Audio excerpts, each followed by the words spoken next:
Halo teman-teman, kami dari Teknik Elektro kelas B yang beranggotakan Michael Mustafa, Wisnu, Tiara, dan Yaya akan menjelaskan tentang telekomunikasi.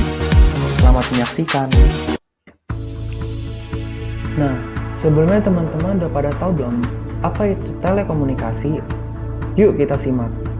Telekomunikasi adalah teknik pengiriman atau penyampaian informasi dari suatu tempat ke tempat lain. Dalam kaitannya dengan telekomunikasi bentuk komunikasi jarak jauh. Telekomunikasi pun dapat diartikan sebagai teknik atau cara yang digunakan untuk mengirimkan sebuah informasi berupa tulisan, suara, gambar, ataupun objek lainnya. Di dalam ilmu telekomunikasi, banyak cakupan mengenai penyampaian data dari satu tempat ke tempat yang memiliki lokasi yang cukup jauh. Bentuk komunikasi pada telekomunikasi dapat dibedakan menjadi sebagai berikut. Yang pertama, komunikasi satu arah atau yang biasa disebut simplex. Yang kedua, komunikasi dua arah atau yang biasa disebut duplex. Dan yang ketiga, komunikasi semi dua arah atau yang biasa disebut half duplex. Yuk kita bahas ya teman-teman. Pertama, kita mulai dari komunikasi satu arah atau simplex. Dalam komunikasi satu arah atau simplex adalah pengirim dan penerima informasi tidak dapat menjalin komunikasi yang berkesinambungan melalui media yang sama. Contoh komunikasi satu arah, pagar, televisi, dan radio.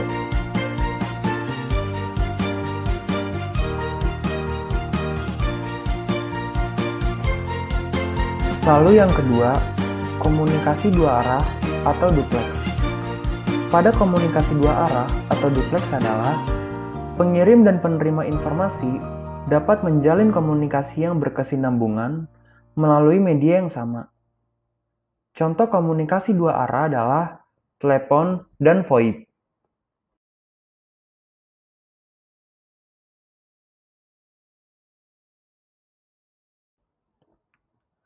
Dan yang terakhir adalah komunikasi semi dua arah atau half duplex, yaitu di mana pengirim dan penerima informasi berkomunikasi secara bergantian namun tetap berkesinambungan. Contoh komunikasi semi dua arah adalah handy-talkie, fax, dan chatroom. Sekarang kita masuk ke sejarah telekomunikasi. Zaman dahulu kala, ternyata manusia berkomunikasi melalui sinyal asap. Sinyal asap merupakan metode komunikasi tertua dan pertama kali digunakan untuk mengirimkan pesan di tembok besar Cina. Kemudian, pada tahun 150 sebelum Masehi, Polybius, sejarawan asal Yunani menemukan cara untuk menggunakan sinyal asap sesuai alfabet. Selanjutnya ada burung merpati. Merpati juga pernah menjadi alat komunikasi pada abad ke-12. Sultan Nur-Eddin dari Aleppo pertama kali menggunakan burung merpati untuk membawa pesan. Burung merpati ini bisa digunakan untuk mengirim pesan jarak jauh mulai dari Mesir hingga Irak. Selain itu, burung merpati juga digunakan pada masa prediksi.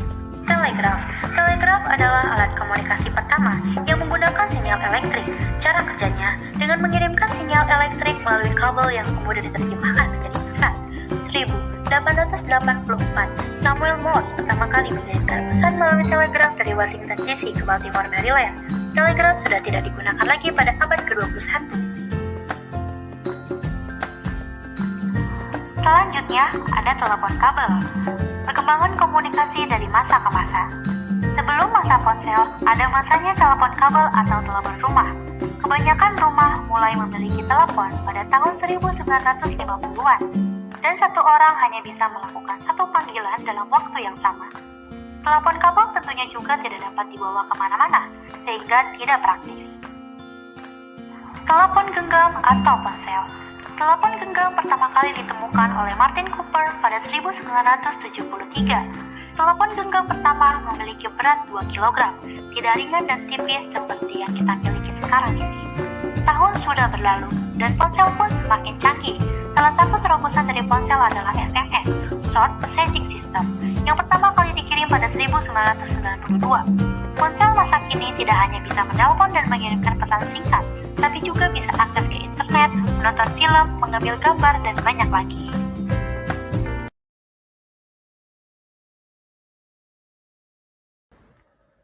Nah, teman-teman, setelah kita mengetahui apa itu telekomunikasi dan sejarah telekomunikasi, sekarang bagaimana telekomunikasi di masa yang akan mendatang?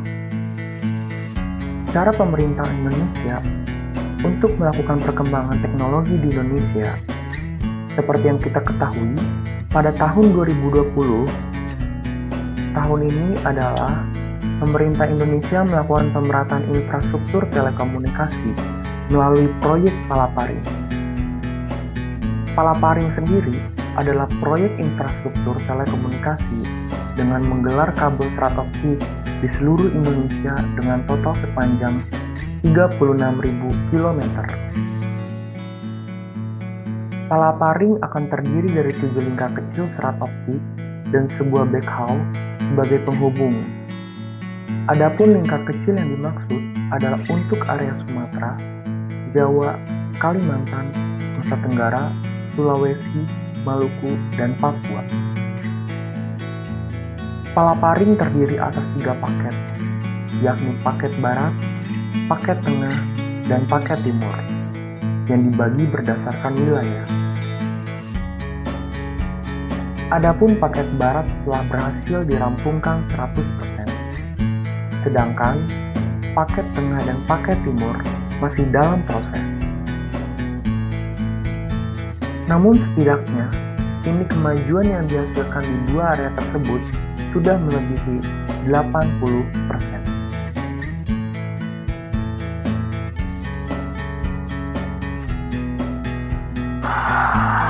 Kemudian, selanjutnya, cara pemerintah melakukan perkembangan telekomunikasi adalah dengan cara persiapan teknologi 5G. Secara global, teknologi 5G sudah semakin gencar dikumandangkan. Di Indonesia sendiri, mungkinkah teknologi yang memungkinkan peningkatan kapasitas hingga 1000 kali lipat dapat terlaksana di 2020? Sebenarnya, uji coba teknologi 5G sudah dilakukan oleh sejumlah operator seluruh Indonesia.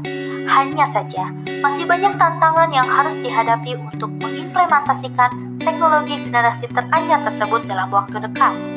Salah satunya adalah belum disiapkan secara pasti alokasi frekuensi yang akan digunakan, meski sudah ada 3 kandidat 1 beta frekuensi yang ideal, yakni 3,5 GHz, 26 GHz, dan 28 GHz. Pemerintah pun masih menunggu standarisasi frekuensi di Konferensi World Radio Communication or WRC yang akan diselenggarakan akhir Oktober nanti. Walau begitu, salah satu operator telekomunikasi Indonesia sudah mulai mengambil ancang-ancang. PT XL Axiata telah melakukan program fiberisasi yang digagas secara masif di seluruh wilayah Indonesia selama 3 tahun terakhir. Adapun fiberisasi diklaim dapat memberi kecepatan transfer data yang tinggi, jumlah pengguna lebih banyak, dan latensi serta nilai yang rendah. Sementara itu, dari segi perangkat keras sebetulnya cukup siap. Kini, sudah banyak ponsel yang mendukung koneksi 5G dan dibuat oleh OEM. Namun tentu saja, perangkat tersebut tak akan berjalan optimal bila networknya belum ada.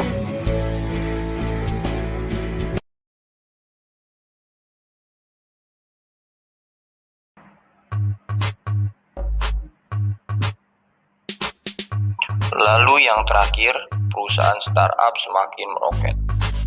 Hingga Agustus 2019, Indonesia berhasil menempati posisi kelima sebagai negara dengan pencetak bisnis startup terbanyak di dunia.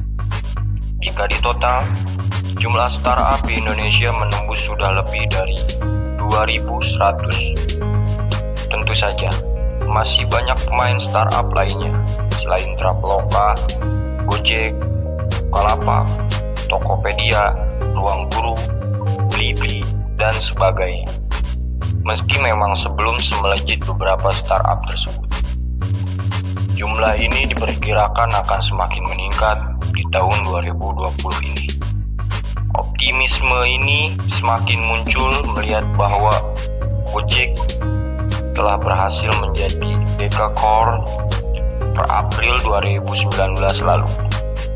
Selain itu, untuk level unicorn per Oktober 2019, Indonesia telah mempunyai 4 perusahaan, yakni Tokopedia, Traveloka, Bukalapak.